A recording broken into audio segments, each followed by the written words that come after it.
prabanyo kang sumerat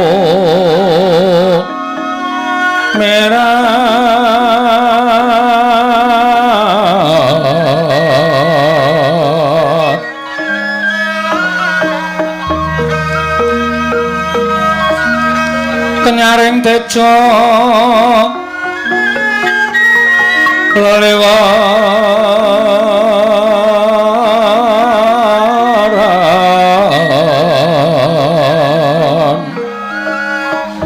lir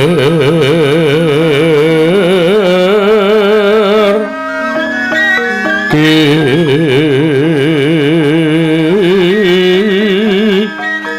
lat sisiring kadhet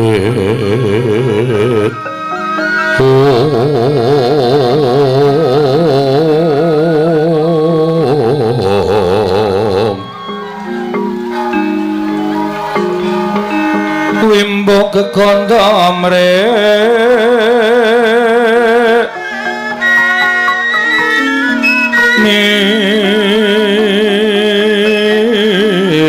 ingin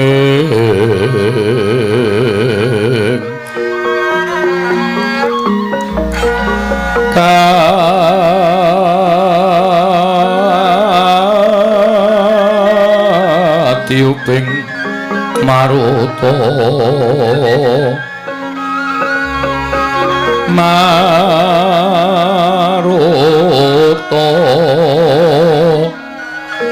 mando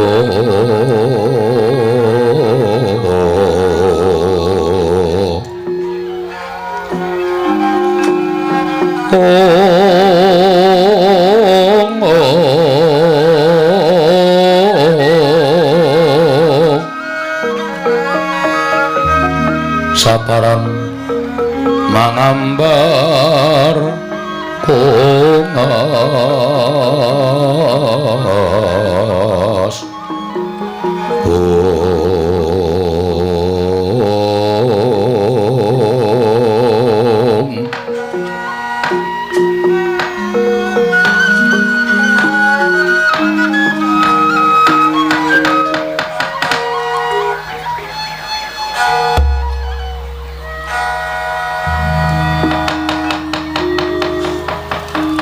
lang-lang kati nengkang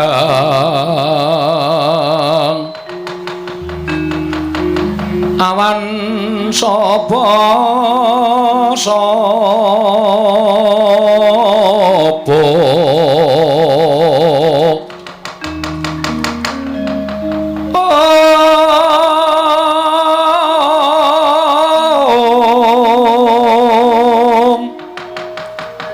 nikeng astina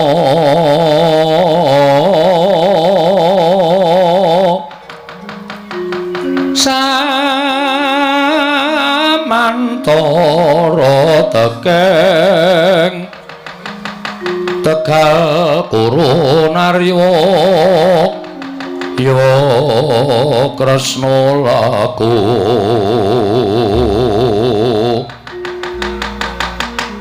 sireng Prasurama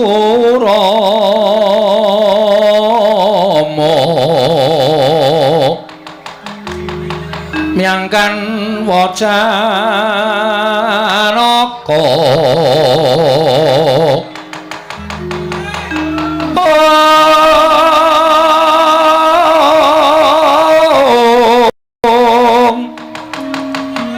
tulur narada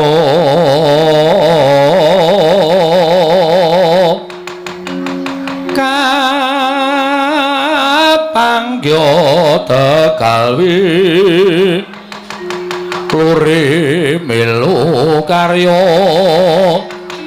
sang Bupati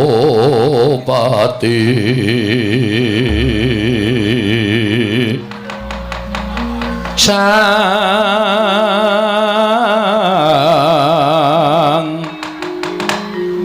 Bupati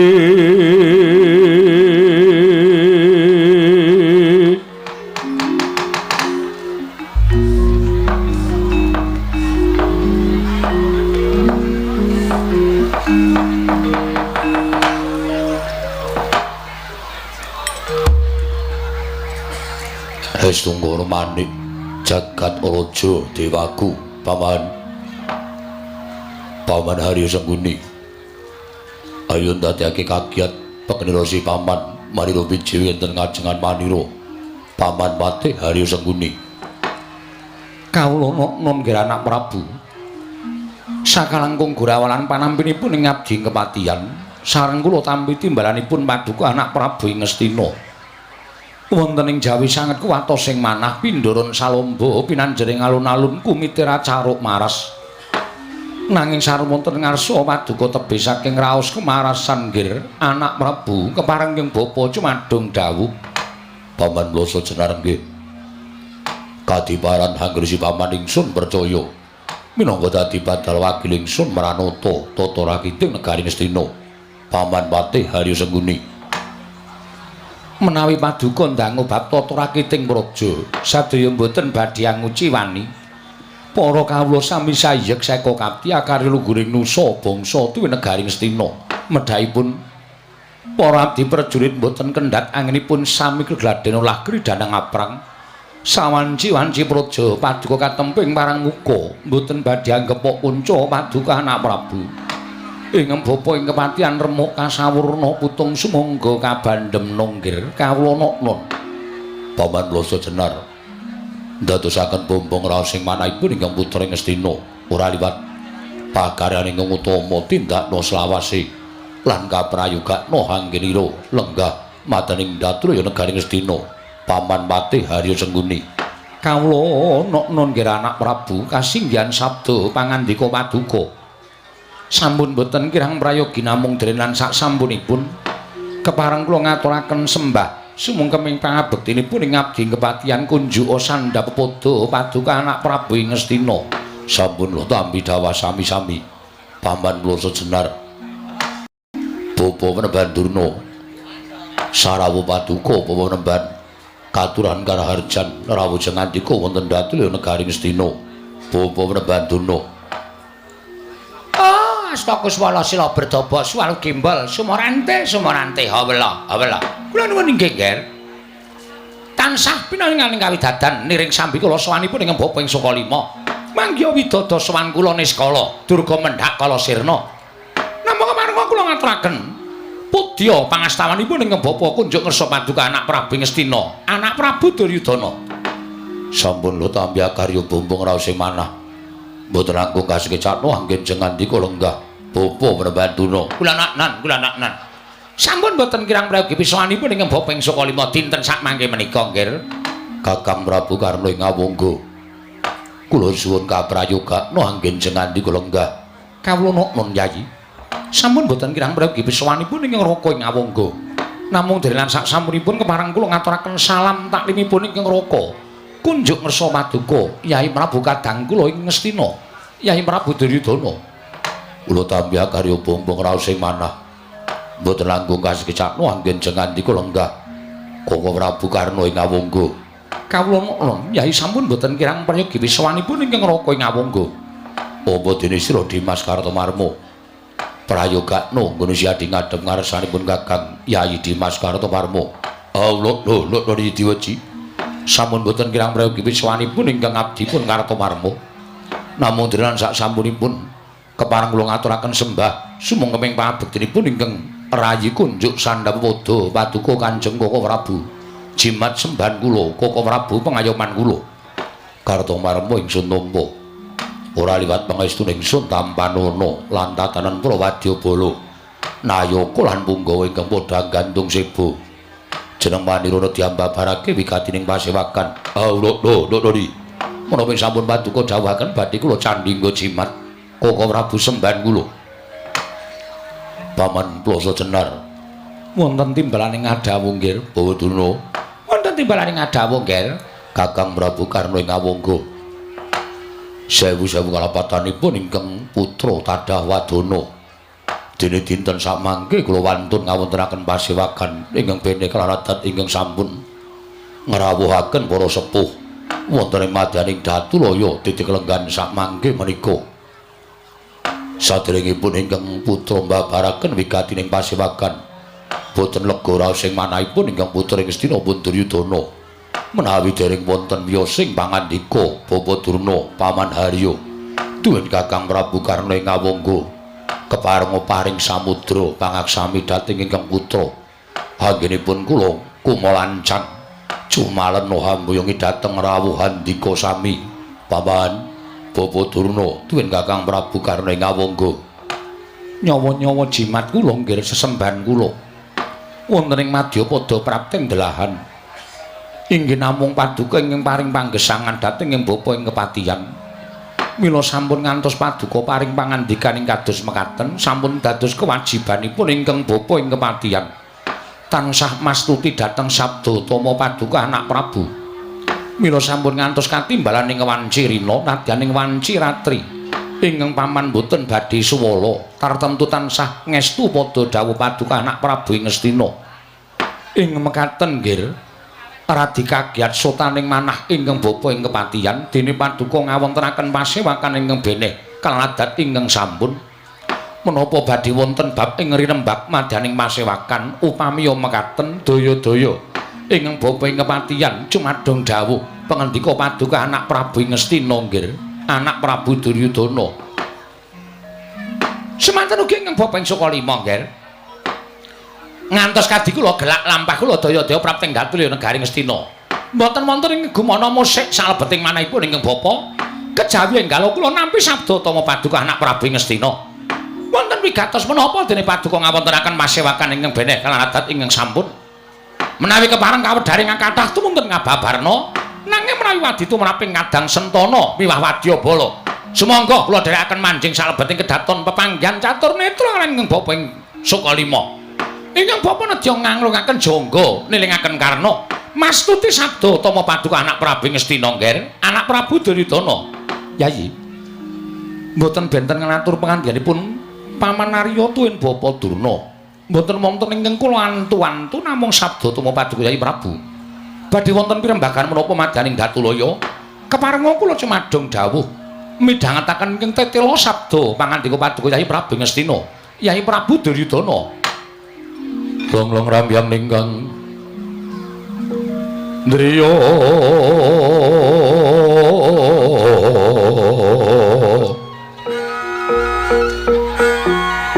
Irwang Candra katawengan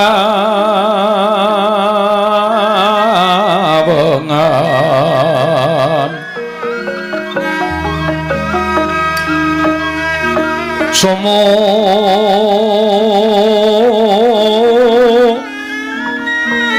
ing tias katuritan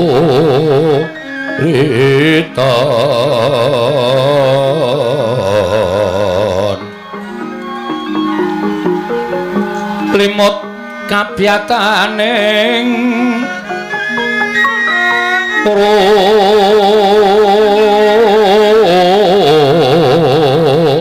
ujit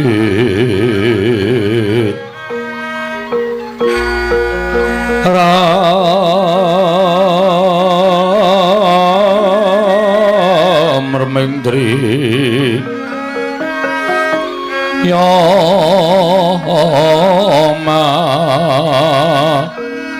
nawum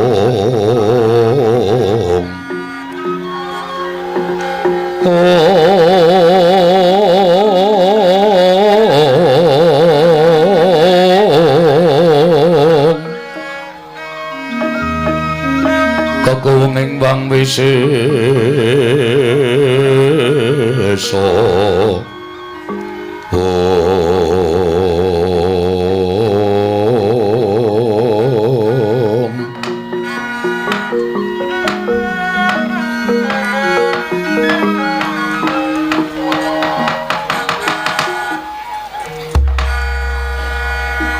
Paman Arya wonten timbalan anak Prabu Badurna wonten timbalan ger Kakang Prabu Karna ngawangga wonten dawuh Yayi mboten benten kalaran ingkang sampun kapangker mboten badhe benten kalian pirembagan ingkang sampun kelampah wonten negari Ngastina pendak-pendak kula ngawontenaken pasewakan ingkang beneh kalaradat ingkang sampun mboten sanes kejawi namung rebak perkawis kadang kula para Pandhawa teka tasih dipun rembag rai-rai paduka para Pandhawa apan menika ingkang tansah damel goreh orangipun manahipun ingkang putra Ngastina prasaja kemawon nadyan tiyang sak jagat menika sami prisa menawi Pandhawa menika tasih sanak kadang kula piyambak menika tasih tunggil daging adaging sami-sami turasing Sang Begawan Wiyasa ing Saptawarga monggo ing sami badhe mestani nanging tumrap Duryudana Pandhawa menika satru mungguing cangklaan kula mboten saged badhe gesang kepenak kula mboten badhe saged gesang ayem tentrem manah kula raos kula saben dinten tansah dipun bebeda dhateng kawontenanipun para Pandhawa mila kula ambali atur kula sekawit kula mboten badhe saged tentrem kula mboten badhe saged ayem miwah kula mboten saged jenak anggen kula ngenyam kamukten negari Ngastina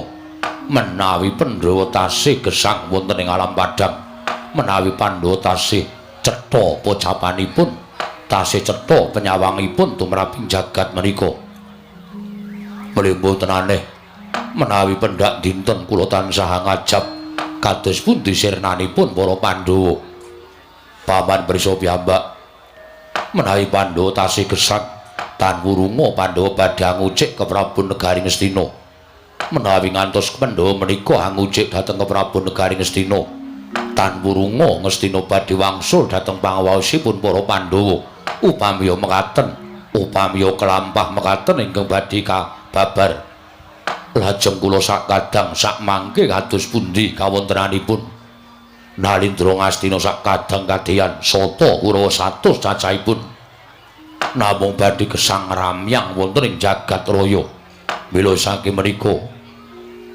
saking pangintenipun ingkang putra ing Ngastina pun Duryudana anggen kula lenggah dampar negari Ngastina menika mboten badhe lono mboten badhe ayem tuwin mboten badhe tentrem menawi Pandhawa dereng ngatang-ngatang dados bathang mila ingkang saking menika kula suwun kanthi sanget dinten sak mangke kula nyuwun iga pratikelipun para sepuh para lenggah keparenga sak mangke atur pamrayogi supados Pandhawa sampun ngantos lono gesang wonten ing jagat cinupetna umuripun supados enggaling galo kauntapna sowan wonten ing kayiwanganipun Bathara Yama nyawa-nyawa jimat kula nggir sesembahan kula wonten ing Madyapada prapteng delahan bebasanipun sampun katelasan pemanggih ingkang bapa ing kepatihan wungsal wangsul kula damel srana maeka dhateng para Pandhawa supados Pandhawa menika pejah supados Pandhawa menika mboten lono gesang wonten ing jagat namung kula nuwun sewu panjenengan prisa piyambak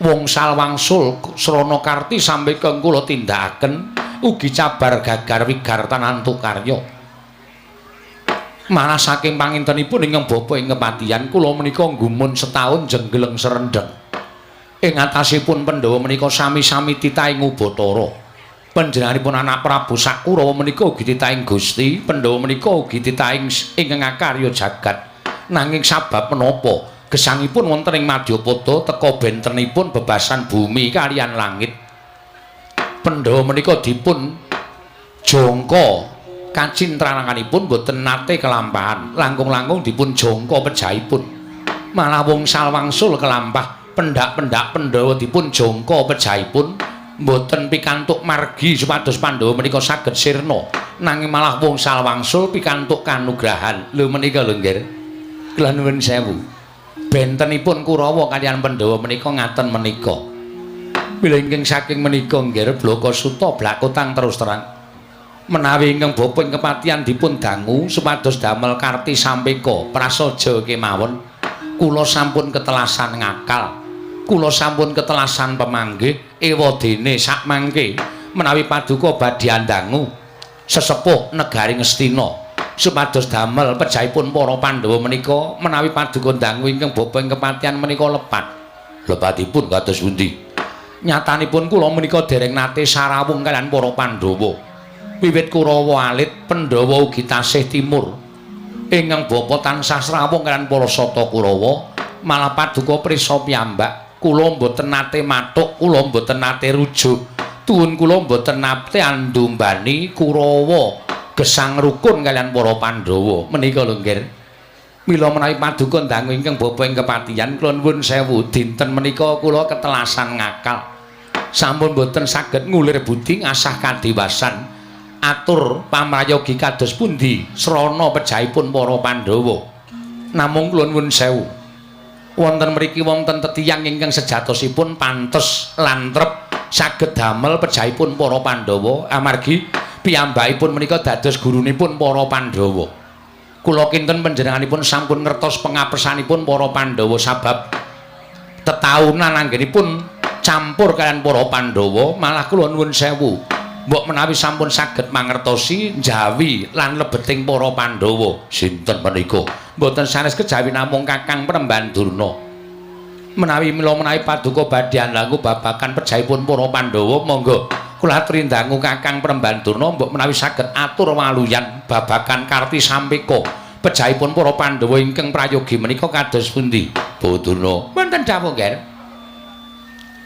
nyambet dhateng njaripun Paman Haryo Sengguni menawi dipun ngendikaken Paman Plosot Jenar menika saking petanganipun ingkang putra leres leresipun dasaripun menapa Bawadurna menika tansah campur kalian para Pandhawa Bawadurna menika mangertos dhateng lair lan batosipun Pandhawa mila kula nyuwun pamrayoginipun Bawadurna kados pundi srananipun Pandhawa supados pejah alitipun Pandhawa supados cintraka gesang wonten ing jagat menika Bapa Prembandurna wah gandhak bleguduk selalu gembol sumarante hawala Depate pripun matur nuwun nggih pun iso goleke gawean wong tuwa inggih Kakang Durna mengke ndak sampeyan mboten mikir enten pasewakan oh nggih matur nuwun kula nuwun sewu Ger leres kula menika dados gurunipun para Pandhawa lan Kurawa Pandhawa lan Kurawa nalika semanten dipun titipaken ingkang Bapa ing Sukalima kalian Kang Rama inggih menika sinuwun Prabu Dastarata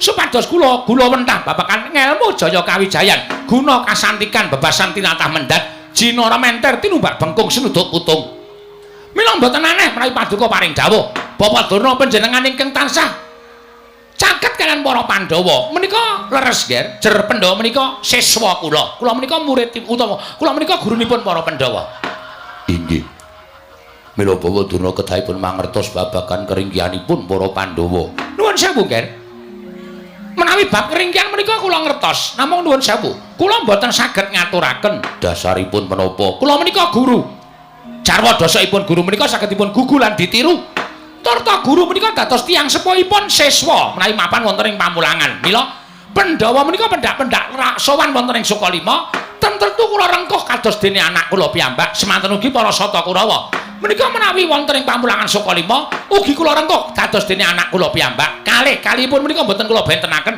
sedaya kula sami kula mboten banci ladan inggih nuwun sewu Kakang Durna pripun sampeyan ajeng usul napa melih nerak sampeyan mestine ngerti keringkihanipun para Pandhawa ngerti kula wis matur anak Prabu Duryudana kula wis ngerti nek keringkihaning para Pandhawa meniku pripun carane mateni kula ngerti kena ngapa sampeyan ora iso ngaturake nuwun sewu Depate Sengkuni dudu Durna dudu Sengkuni pangkate dhewe-dhewe sampeyan patih negara Ngastina kula wonten negara Ngastina menika pujangga ning arepa kula pujangga kula menika gurunipun para Pandhawa mula ora ana jamak lumayan ngatasé guru kok mentala nglaropake muridé menika mboten wonten jamak limrahipun mboten wonten jamak limrahipun guru kok mentala cilik gawe cintrakane murid gedhe gawe patining murid menika dereng wonten kelampanipun Depate nuwun sewu sakniki hitungane mboten perkara guru njlomplongke murid ning hitungane sampeyan niku nuwun sewu ngeyup wonten pundi ngeyup wonten negara Ngastina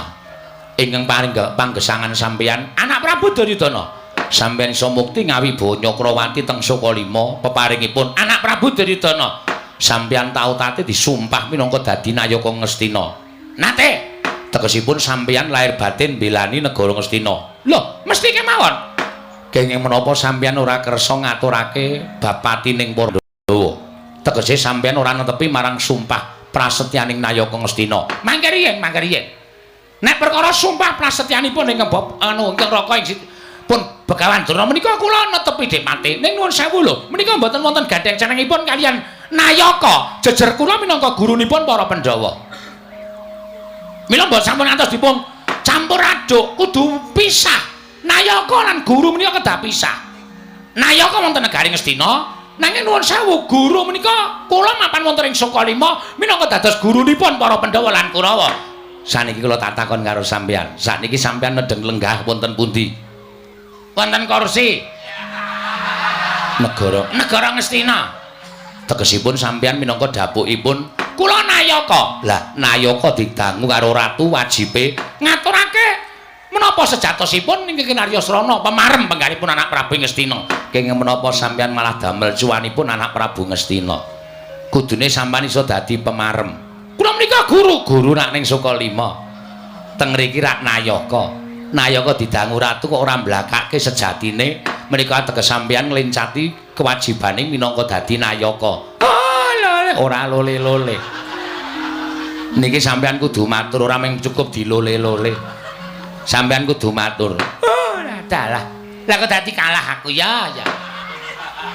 Iya Dek Mating nggih, pun kula tak manut karo sampeyan. Lah nek ngonten tak bakal padhang kahanane. Sampeyan ora usah selak kanthi etok-etok dadi guru. Sampeyan iku Nayaka teng negara Ngastina.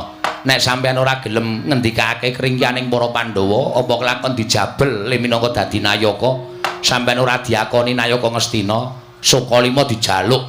Negara Ngastina sampeyan ajeng mapan teng pundi? Ora Mangwangsulan kok anggere bingung anggere mumet kok Oh nggih Dek Mating nggih. Nggih menawi tetela mengaten kula ajeng ngaturake. Lah nek ngenten iki kula tak midhangetake ingkang tetela. Mangrungokke. Nggih. Pandhawa menika nuwun sewu. Menawi badhe dipun jangka pejahipun menika ngremit. Tegesipun ngremit rungset lan rumpil. Tegesipun kedah pados srana ingkang saestu menika kedah mawi petangan ingkang ganep dipun gelar lan dipun gulung. Sebabe Pandhawa menika pancen luput senjata tawa. Tegesipun dijangka cintrakane ora kelakon, dijangka patine saya ora kelakon, malah luwih-luwih Pandhawa menika mesti kaning titah ketitik saben dijangka patine mesti malah entuk kanugrahan. Wong samangsul Pandhawa entuk kanugrahan merga dijangka patine. Nggih napa mboten? Nggih. Nalika Pandhawa mangloropke teng Wanamarta, mangken babat Wanamarta, Bratasena, pamrih sampeyan men dipangan karo berkasaan jim setan sing padha mapan ning Wanamarta. Ning merga saka teguh timbul, merga saka kapercayaning si Bratasena. Dheweke iso babat Wanamarta ora dipangan jim setan berkasaan, ning malah entuk negara Ngendraprasta. Nggih napa mboten? Nggih. Dek jaman sampeyan ngombeni Bratasena. Nggih. Nalika Bratasena nom jaman biyen mangapusi mangombeni wujuding waragan inum-inuman sing marai mendem Werkudara Bratasena ora eling mangcemplungke wonten ing sumur Jalatunda sumur Upas pamrih sampeyan supaya mati monggo dibanduli watu sing gedhe supaya ora iso ambegan Bratasena mati mboten ning malah entuk Tirta Rasa Kunda. Sapa sing ngombe Tirta Rasa Kunda niku kekuatane wuwuh 800 gajah mongko Werkudara nalika semanten iso entek 8 kendi. Tegese kekuatane Werkudara niku nek nesu 800 gajah. Ora jajal. Mbira luka wae ra ana 800. Niku nggih Kang. Nggih.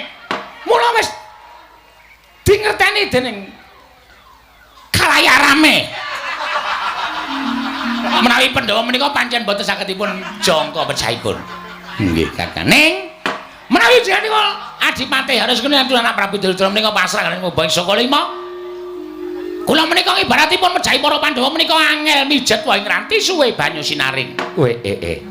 Lah kok iso ngendika kaya ngono? Lho, mergo kula ngerti pengapesane. Pengapesane Pandhawa menika mergane napa? Nek Pandhawane pancen ora iso dipateni. Nek Mbaka utawa 5 babar pisan dipateni menika mboten iso. Merga 5 ning Pandhawa menika mujudake satunggiling kekuatan yang mboten saged dipun pisah-pisahaken. Ngoten nggih. Nggih. 5 ning Pandhawa menika mboten saged dipun pisahaken dening menawa kemawon. Puntadewa menika kesabaran. Puntadewa menika keadilan. Werkudara menika kasantosan. Janaka menika mujudaken satunggiling contoh tiyang ingkang badhe musyawarah. Wonten ing kula sedaya menika adil tumrapipun sinten kemawon merga kula sedaya menika kembar. Nggih. Ya, ben mengke wae. Terus salajengipun neng Pandhawa menika wonten ingkang tunggu. Sing tunggu Gendruwo. Ampun sembrono to. Mangke riyen kula dongke. Sing tunggu menika piyai loro. Inggih menika mustikaning jagat. Setunggal inggih menika Nalendra Darawati Prabu Sri Bathara Kresna pranyata menika titising Sang Hyang Bathara Wisnu dewa ingkang ngandung kabagyan. Sapa sing arep wani karo Nata Darawati? Angkara loro. Inggih menika pun pamongipun para Pandhawa. Inggih menika Semar Badranaya. Sabab wong sak donya menika sami nyebat Semar menika pusaka ingkang bisa kandha, jimat ingkang bisa ngucap. Nadan derajate ngamung ngaceplik, wong loro saudon telu saurupan. Nanging Semar menika Kulon Sewu. Menika pamong agung pamonging wong tanah Jawa. Sapa sing cedhak karo Semar, sing lali bakal dadi eling, sing bengkong bakal dadi jejeg. Sing luput tumuli bakal eling marang kelumputane. Menika ampuhe Semar wonten mriku niku. Mula Pandhawa menika ora iso dijangka patine merga cedhak karo wong loro niku. Tegese pun cetha. Nek arep jemateni para Pandhawa kudu iso nyirnake utawa nyingkirke Prabu Sri Bathara Kresna angka loro Semar Badranaya. Kula nuwun sewu. Nek nyirnake Ratu Ndarawati ketoke kok angel. Ning ketoke nek nyirnake Semar nuwun sewu gandeng Semar menika derajate ngaceplik. Gampang anggenipun badhe mejahi dhateng Semar. Ampun ngawur. Ampun ngawur Depate. Arep Semar niku ing kawula Semar niku ning Bathor. Nek nuwun sewu kula wis maturna, nika titising Sang Hyang Bathara Ismaya. Nika ya angel dijangka patine. Umure Semar menika nuwun sewu wis mangabad-abad tekan seprene. Ajeg wae ora mundhak tuwa, ora mundhak enom. Ya wis ming kaya ngono kuwi wae. Niku ampuhe Semar. Nggih. Mula sampeyan ampun gampangke mateni Semar. Semar niku angel dipateni. Merga Semar niku panjalmaning dewa ugi. Menika nuwun sewu, titah ning setengah dewa, setengah menungsa. Oh, ngoten. Nggih. Lah saniki kula tak takon babar pisan. Mang takon apa? Terus cara mateni Semar menika pripun? Nah, nek sampeyan takon kali kula padha le ora ngerti.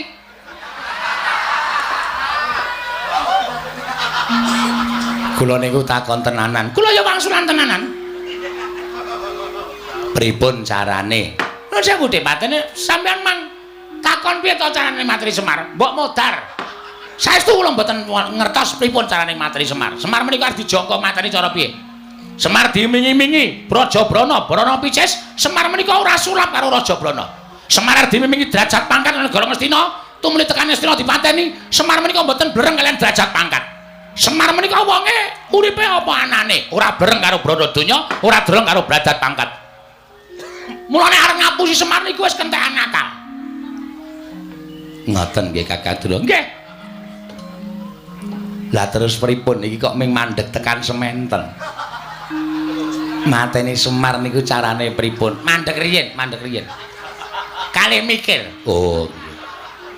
Mergi nek mboten mikir utawa sembrono parikena utawa sak kepenake dhewe ling jangka mateni Semar. Oh, niki mengke Mas Semar ora mati ning malah Kurawa bakal kewirangan. Mula kudu dipikir. Nggih. Nek miturut sampean pripun Dewate?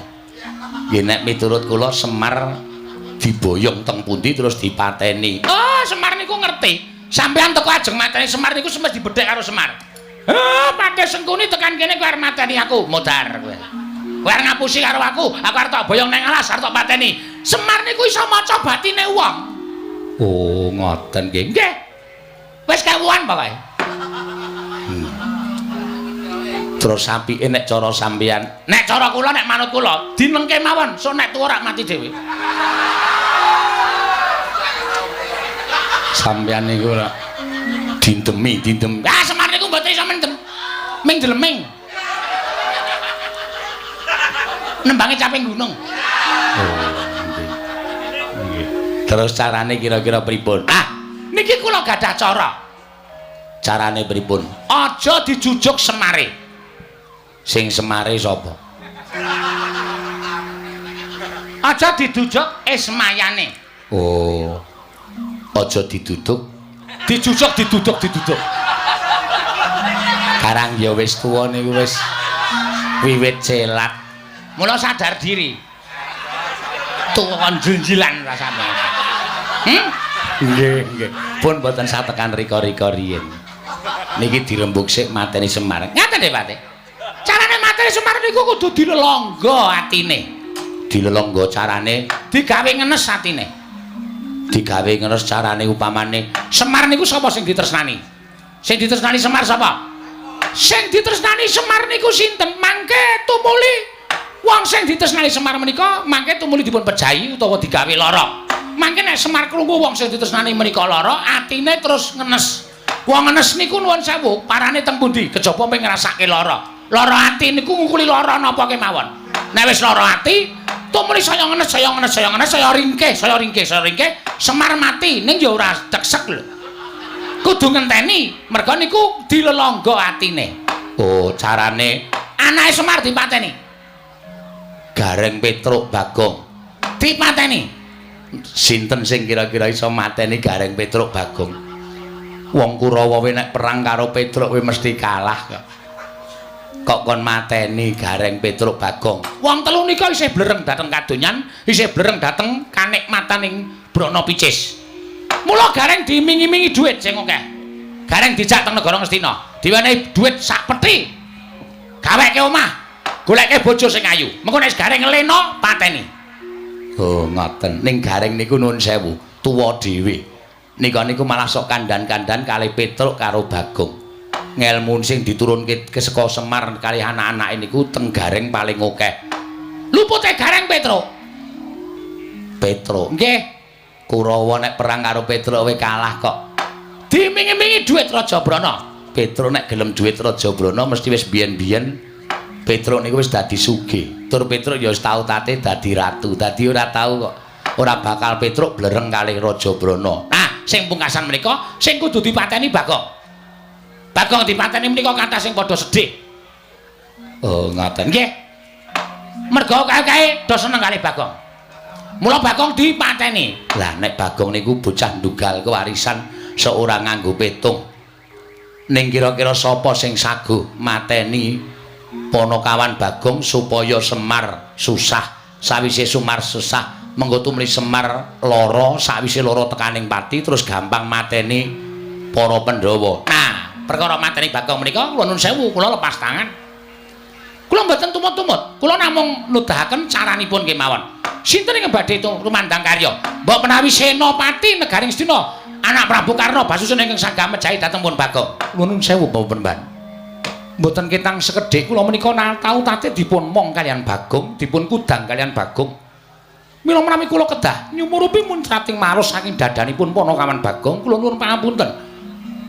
Dinten menika kula mboten badhe tumut-tumut pirembagan, kula namung netepi dhateng pangandhanipun Kyai Prabu Duryudana supados kadhawuhan sowan ewadene wonten pakaryan.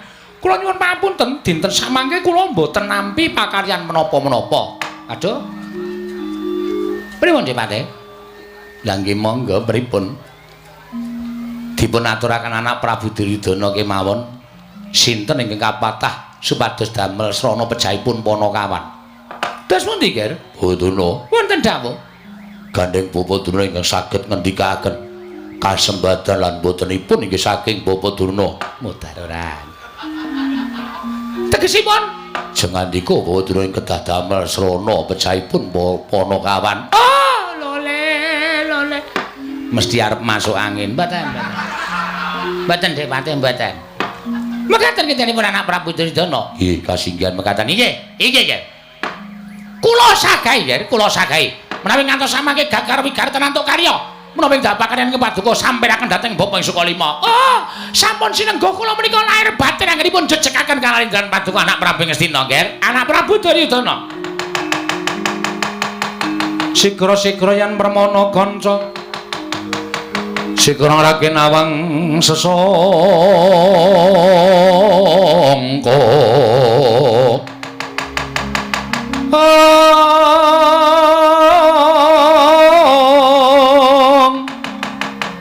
Nalin trombek marwa sing sang katriku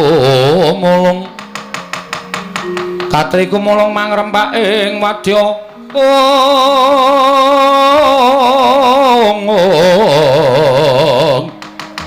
kurta kula reka kiri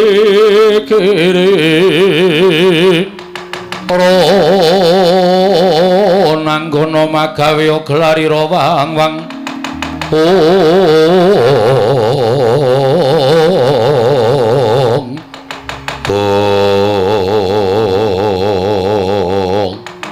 Tintrem madyaning pasewakan Agung Negaring Ngastina.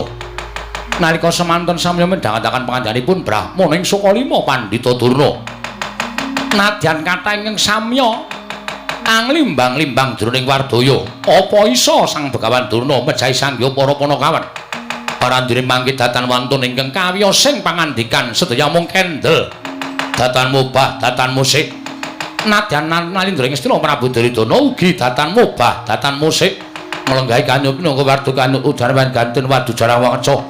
Minangka durung abang dulur manding dasaring pertala kasaru geger njaba piyak ngarsa tangeping mriya seban punamuk. Apa to kang dadi darunane? Ora numatan perkarane Gajah Medha saka Wandilan kejawi namung sawanipun satra ing Jodipati ing nunggul pamanang Raden Harya Werkudara kalih karya kagyak kang samya mulat.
Sinongwati jagat kinari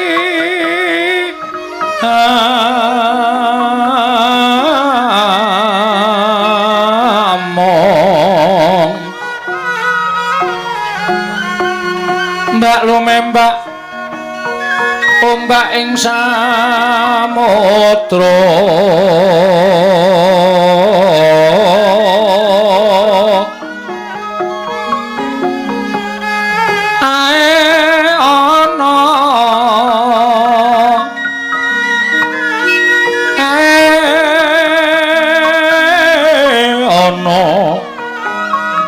bale lumut ambra kanggem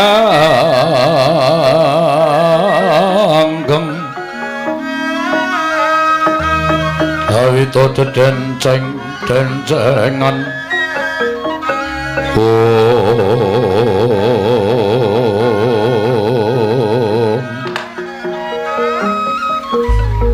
jagat Dewa Bathara Pawan wonten dawuh nggih mboten pangling menika kadang kula ing Jodipati pun para kudara ingkang sowan wonten wigatos menapa ingkang rayi sowan tumuli katimbalana nggih paman lenggah ingkang langkung mrayogi kawula nun ngestaken dawuh kadangipun Kakang Dimas kadangipun Kakang Yayi Werkudara sarawing siadi padha kanthi harja sawaning Dimas nunggul pawanangono ing Praja Ngastina Yayi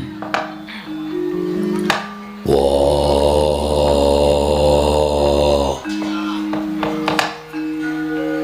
Duryudana kakangku slamet tekaku aku ngaturake basaku katura iya Yayi Ndatompo ora liwat pangestunipun Kakang Tampanana dagegem dadekake jimat Sengkuni bapakku aku ngaturake sembahku katura inggih nggih kula tampi karya bombong raos sing manahipun ingkang bapa ing kepatihan dipun sekecaken anggenipun lenggah Angger Werkudara kaya wis ora kepenak praptaku Durna bapakku aku ngaturake sembahku katura Durna bapakku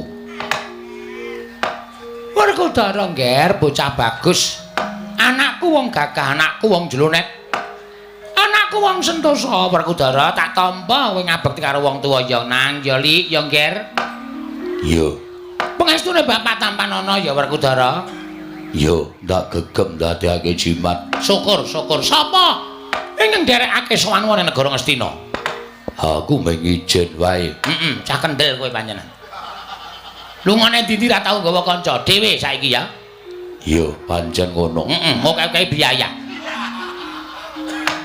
Durna bapakku iya prayo gak nanggonmu lungguh ya Werkudara wis ora kurang kepenak piye banyu suci Perwitasari isih ta ngger isih syukur aja mbok wenehke sapa-sapa ya Werkudara merga kuwi ngelmu kasampurnan ngelmu jatining urip manjing suruping surya iya pancen mengkono aja saben wong tok wenehi banyumu banyu Perwitasari saben wong tok tetesi tes engko nentek kowe repot dhewe Werkudara iya kaya aku iki lho wis kentekan kaya ngene iki kentekan apa banyu suci Perwitasari Dimas kadangipun Kakang Padharjo sapraptamu karna kakangku slamet bektiku katura tak tampa Dimas pangestunipun Kakang Tampanana dagegem dadekake jimat Werkudara sawise satata nggonmu lenggah Dimas ana wigati apa dene sira sowan ana ngarsanipun Kakang Duryudana kakangku sing gedhe pangapuramu nggonku sowan ana negara Ngastina iki ora butuh karo Duryudana lan ora ana perlu karo Duryudana kakangku nanging pancen niatku mung merga kepengin sowan karo guruku Bapa Durna ana ing Sukalima nanging gandeng aku njujuk ana ing Sukalima tinemune suwung tumuli akeh cantrik kang padha ngendikake yen to Durna bapakku dina samengko mapan ana negara Ngastina kadreng rasaku ketemu karo wong tuaku Durna tumuli aku sumusul ana ing negara Ngastina wigatine apa Yayi mung kepengin ana bab ing tak takokake marang Durna bapakku mula wektu dina iki sing gedhe pangapuramu lan jaluk palilahmu aku pengin sak pejagung karo Durna bapakku yen wis rampung ana ingkang tak takokake tumuli dina samengko wektu lan Purbawasisa tak kundurake marang Duryudana kakangku Durna wonten dawuh nggih kadang kula Dimas Werkudara sowan dhateng Garing Stina betah kaliyan Bapa Durna lho kowe butuh karo aku ta Werkudara wah iya ya nuwun sewu nggih menapa dipun parengaken kula ora dimajengake kula sowan ngungkuraken dhateng Paduka Anak Prabu kula semanggaken Bapa Wremban Durnaina panalinganira lumajaring ratri linenggak jangganira kapisanan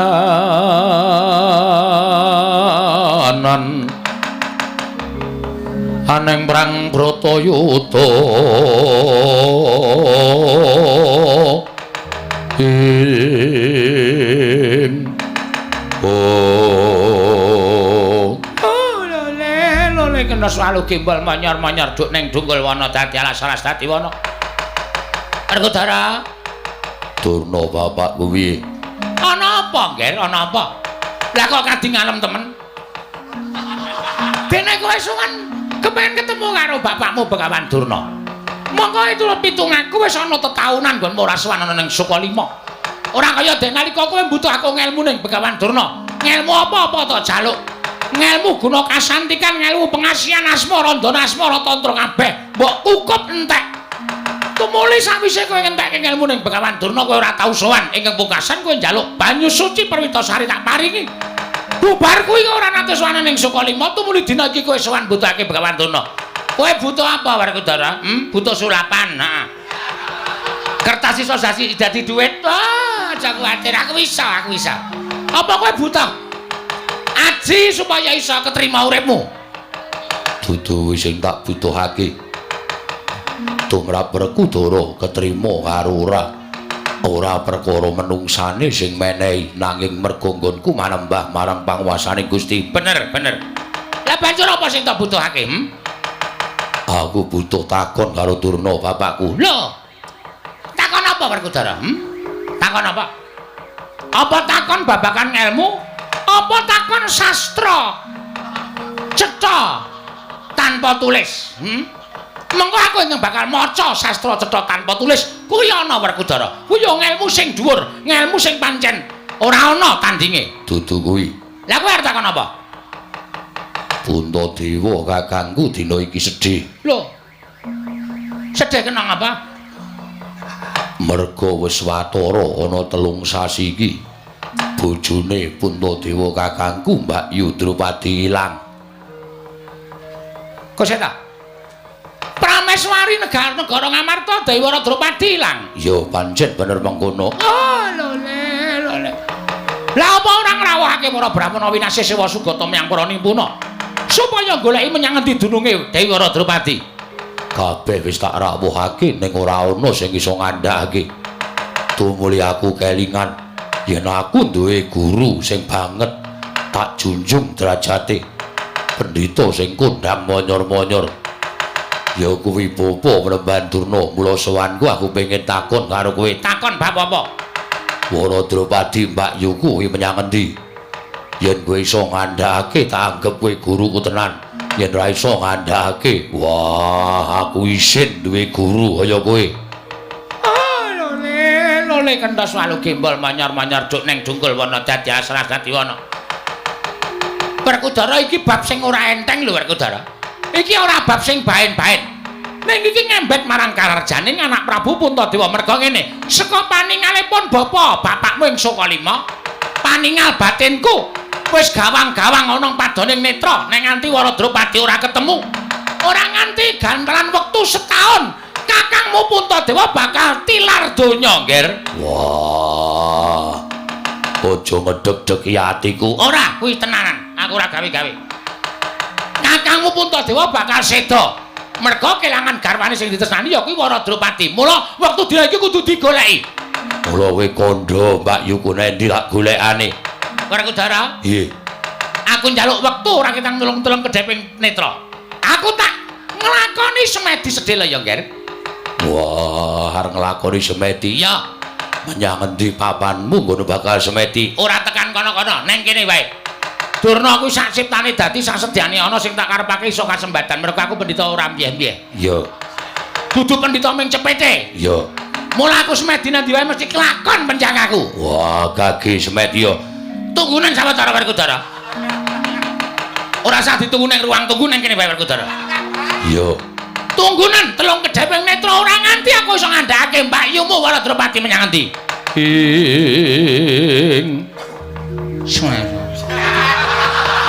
Tan samar mamuring sukma sinukmaya. Apa cek? Sinumaya winayu ing ngasepi. Atite to Semedi kok rapale kaya ming ngawur-awuran. Ana rapal kok atidut bareng. Kakang Durna pun rampung napa dereng? Oh, lole Werkudara anakku, Nger, anakku Werkudara. Cah bagus, Nger. Bener kowe. Pancen kowe iki wong waskita, pancen kowe iki wong pinter, pancen kowe iki wong lantip manggraitane. Ya. Kowe duwe penemu yen kowe takon karo bapakmu Begawan Durna iki mau aku wis semedi. Durung nganti sukmaku tekan ana ing Alamantara. Ana ing dalan wis dicegat karo para dewa. Dewane telu widodarine loro. Widodarine sing siji wis kewer-kewer ora karuan.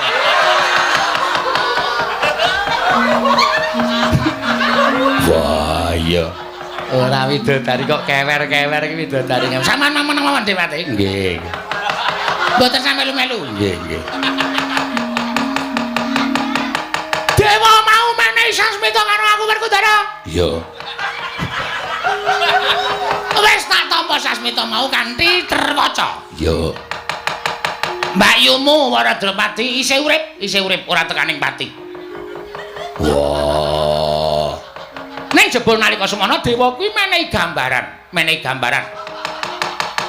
Ingkang gumana musik ana ing paningalku duk nalika semana ana gegambaraning kawula cilik ingkang blasah tekaning pati mangka kebak utawa adus getih.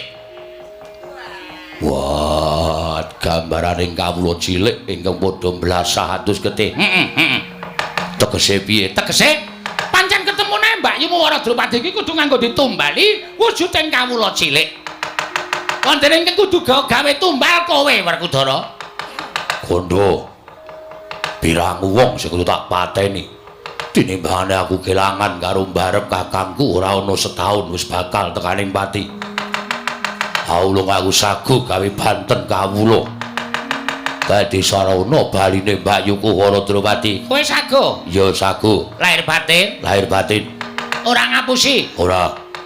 Wis tau ngerti Werkudara lincat apa sing tak ucapake, tak kira sakjroning uripku aku ora tau nggesehi ucapku dhewe. Bagus. Pandene ingkang gumana musik ana ing paningalku nalika semana tak sawang. Kawula sing kudu dadi banten kuwi kawula sing cangkeme jembar. Cangkeme jembar. Cangkeme jembar. Matane kaya ndok ceplokan. Sopo ngandakno? Kowe aja kaget ya Werkudara, kowe aja kaget. Gumana ning gegambaran sing nalika semana diparingke dewa marang aku. Ya kowe sing kudu dadi banten waton negara Ngamarta ditumbali nyawane abdimu Bagong. Kowe ketemu karo Waradropati Werkudara.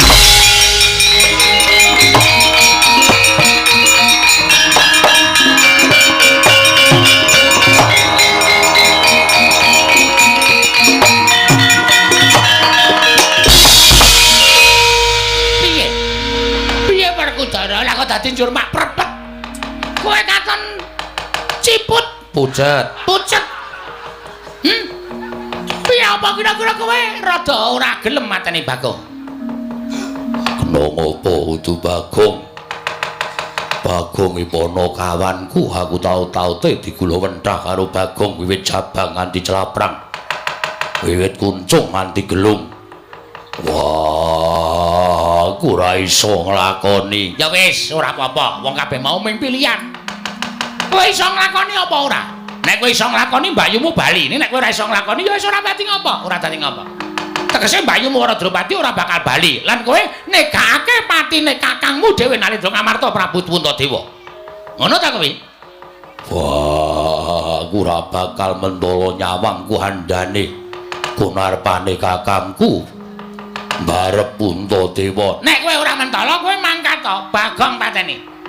Nek Bagong to pateni dadi tumbal negara Ngamarta ora esuk ora sore. Esuk Bagong to pateni, sore Prabu Dewi Waradropati bakal kundur.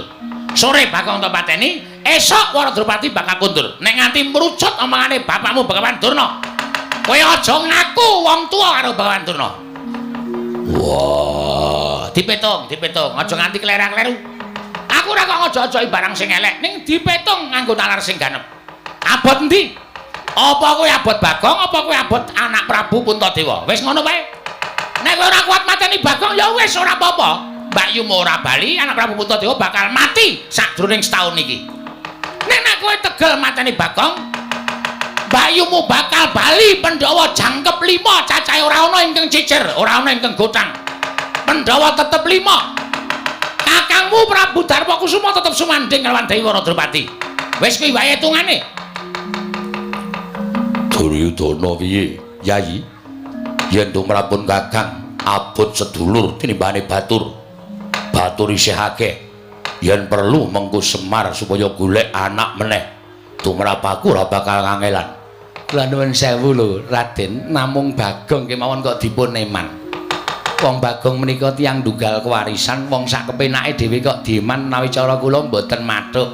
Lah inggih ngeman ingkang neraka menawi cara kula. Wah, karna kakangku piye? Werkudara. Nggih. Sing nalar lho. Tegese piye? Ya pun Kakang mung bakal matur sing nalar. Sira kuwi wis dudu bocah. Werkudara kuwi wis wong tuwa. Ala becik bener luput. Kabeh ingkang bakal mbok lakoni kudu mbok petung nganggo nalar sing ganep, mbok gelar, mbok gulung tuna lan bathine. Aja kesuruh nemtokake swiji-wiji ingkang tunane mengko bakal gawe getu ning atimu lho Werkudara. Wah, Werkudara, kowe iki rasa takon sapa-sapa. Sing arep mandangki kowe kok dadak takon kono-kono. Tegese kowe wong sing ora duwe jati diri, kowe sing ora duwe adeg-adeg. Nek kowe takon karo wong kono-kono ki oke sing padha ngendoni Werkudara. Ngati lho Bagong wis tau karo kowe ngono nggih. Werkudara, kowe kudu eling, kudu digelar digulung padake Werkudara arep gendurenan gelar kloso. Mengkari menyang apa ora ngono wae. Nek menyang ya mangkat to. Bagong dipanteni nek ora, kowe tegel karo sedulur. wah, Bagong njaluk ngapura.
Gudeg swalu gembol, Sumorante.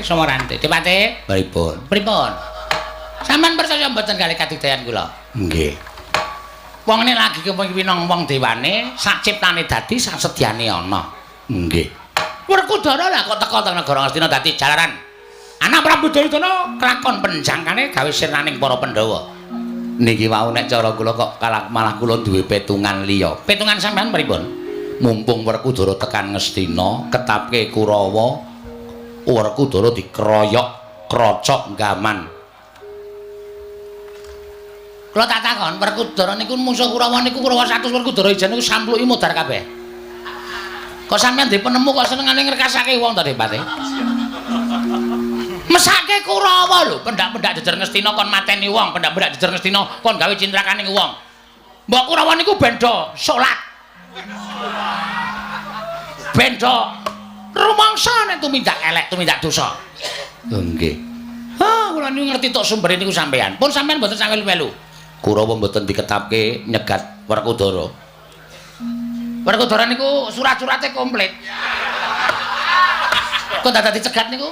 Tegese niku dipateni. Oh, ampun, Werkudara batrene kebak.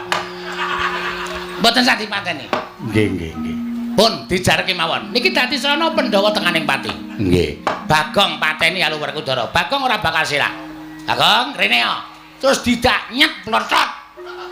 Bagong mecotot mati. Petruk weruh Bagong mati sedih. Sedih niku kembange wong lara. Petruk lara. Terus saya kuru. Petruk mati. Gareng layat. Bar layat lara. Oh, Niku kronologise ngoten niku. Urut-urutane mengke ngoten niku. oh ngaten. Nggih. Terus gareng lara. Petruk pun mitung dinani. Gareng lara. Terus gareng wong lingkih gampang kena penyakit. Vertigo. Mlaku teng latar ndase jebles agakane. Gareng mati. Oh, ngaten. Nggih. Terus Semar layat. Semar sedih. Nuwun sewu. Ngarep omahe Gareng niku mboten wonten cagak listrik. Ya wit. Oh, nggih. Semar sedih, Semar lara, Semar tekaning mati, Semar mati Pandhawa sedih. Lho, mateni Pandhawa angel mijet wae ngranti suwe banyu sinaring tes. Nggih. Rumangsa kula kok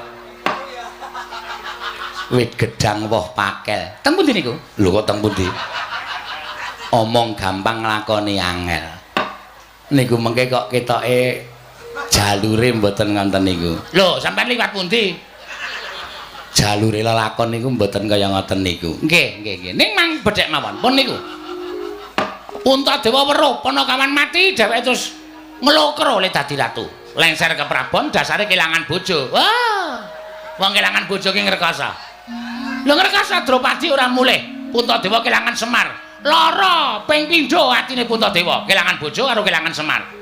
Kelangan Semar sedih, kelangan bojo. Lah, silakan ta? Nggih. Ra iso ngapa-ngapa. Nggih. Wis dituthuk-tuthukke pager ra karo-karoan. Sing dituthuke pager niku napa? Le mangkel niku lho Dipati. Oh, nggih. Puntadewa terus mati. Puntadewa mati Werkudara sedih. Werkudara arep gedhe dhuwur niku nek sedih, wong sedih niku gampang digrogoti penyakit. Puntadewa terus Werkudara kena beri-beri. Mboten kok penyakite sampean barang iso ngarani. Niku pun wonten gambaran pikiran kula. Oh. Werkudara kena beri-beri, ora iso mlaku, gedabel. Sikile gedine ra jamak-jamak. Werkudara mati, Janaka sedih. Janaka lara. Lho, mutar ora. Nggih. Nek penyakite Janaka napa? Lho, wis iso dipedhek. Janaka niku ora bojone akeh, penyakite iso dipedhek. Nggih. Lion King.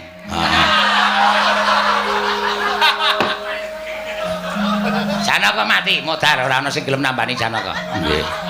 Janaka tekaning pati, kembar sedih, kembar mati kabeh. Pandhawa mati, anak Prabu Duryudana dadi ratu. Slaminipun gesang wonten ing negari Ngastina mboten wonten ingkang ganggu damel. Lho, menapa mboten moncer? Nalendra turun temurun putra wayah dados Nalendra terus wonten negari Ngastina. Pandhawa mati, Semar mati, Panakawan mati, Prabu Kresna ora trima. Tekan negara Ngastina Malik buta gedhe banget. Buta sing teng pinggir niku. Semonten niku ngidak negara Ngastina kremyes. Terus Kurawa digulung kluthuk. Sukalima dienggo mengkurep kremyes. Pripun? Niku perang napa-napa kok mengkurep barang niku. Angge perang ta. Napa mboten adul? Pun sampeyan rasa mikir sing werna-werna. Lah sampinge sing werna-werna butuhe pandha tekaning pati. Boduna. Wonten dawuh, Ken. Menapa Werkudara Mejahi Bagong menika mangke badhe kasempatan Miturut paningalipun ing Bapak Sukalima ginangan paningal kula balik. Ingkang sampun kula ngertosi menika mangke menapa Bagong menika tertentu badhe dipun poteng-poteng dening Werkudara.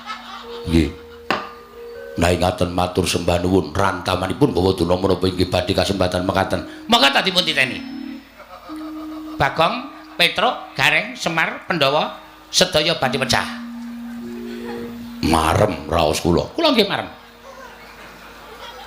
sampean marem mergone iso ngaturake napa sing kula ngerwi wae nggih Kakang Prabu Karno wonten dawuh Yai pemanggihipun Kakang Prabu Karno babagan perkawis menika kula menika kok kados sowan wonten ing papan pamulanganipun lare-lare ingkang tasih alit-alit menika lho namanipun menapa menika Paman Arya paut nah paut menika gunemanipun kok ting clebung ora karu-karuan kaya omongane bocah wingi sore monggo sakmenika Yai Prabu menawi badhe pitados kula semanggaken namung kula nuwun sewu kula mboten badhe mancahi pirembagipun para sepuh ing sami anjenengi lenggah menika mangke badhe mrucut sedayanipun malah saking paningalipun ingkang raka ing Ngawangga Kurawa badhe kewirangan Boduna kados pundi pemanggih menika benten-benten Anak Prabu Karno gadhah pemanggih atus makaten dipun sungakaken nggih dipun sungakaken ning kula gadhah pemanggih dalu menika Pandhawa Sirna nggih matur sembah nuwun sampun monggo sakmenika kundur ngedaton kemawon mangke mindhak saya kathah ingkang gadhahi pemanggih malah panjenengan saya mboten pitados kaliyan pemanggih kula Paman Arya wonten dawuh budhana kang padha sipuk wis ta sing ngomong ki kono wae sing ngomong ngendika ki men Prabu Duryudana wae menceng-aceng Kedhepati nggih budhana kang padha sipuk ingsun kundur ngedaton ingsun ya iya iya ngestaken dawuh nyuwun pamit madal pasilan ngatos sampun kados lari alit Paman Haryo Sengguni purna gatine marangkilan sanutasa kundur kedaton celuk saking damparan ana napit gambaran gading kadiraken sanggaring Promban Cedi manggung ketanggung Joko Palororo ingkang sami ngampil upacaraning keprabon kawis tinggal saking Mandura tindaknya Sri Naranata lamun katinon saking Mandrawa kaya tansah reruntungan tindaknya Sri Naranata wau